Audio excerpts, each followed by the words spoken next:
சுற்றி வர இருக்கிற இடங்களை எல்லாத்தையும் கொஞ்சம் ஜூம் பண்ணி எடுத்துகிட்டு போகிறேன். முன்னுக்கெல்லாம் பைக்குகள் வந்து இப்போ இவங்க பார்த்தீங்கன்னா இவங்க ஆல்ரெடி இந்த சர்ச்சுக்கு போய் அவங்களோட வழிபாடுகளை முடிச்சுட்டு திரும்ப வராங்க. அந்த தொங்கலில் தெரியுது பாருங்கள். ஸோ அந்த கட்டடத்தில் உயராக தெரிகிற அதுதான் வந்து சர்ச். நான் இங்கேருந்து ஜூம் பண்ணி எடுத்தேன். பட் ஸ்டில் நாங்கள் கொஞ்சம் தூரம் போகணும். சுற்றி வர கேட் போட்டிருக்குறாங்க. பட் வேலியால் தான் கட்டியிருக்கிறாங்க. வேலியும் எல்லா இடத்துலையும் ஒழுங்காக கட்டி இல்லை, சில இடங்களில் விழுந்து அப்படின்னு சொல்லி. என்னென்னா இப்போ இந்த சர்ச்சுக்கு முன்னுக்கு ஒரு ஃபாதர் ரெஸ்பான்சிபிளாக இருந்தவர்.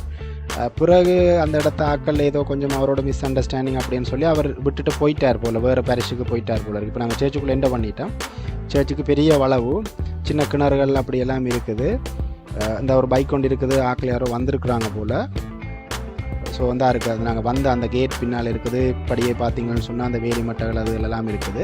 அப்போ இவ்வளோ பெரிய வளவு. இது முன் சைட், சர்ச்சோட முன் சைட் பார்த்தீங்கன்னா சுற்றி வர தனியாக பனை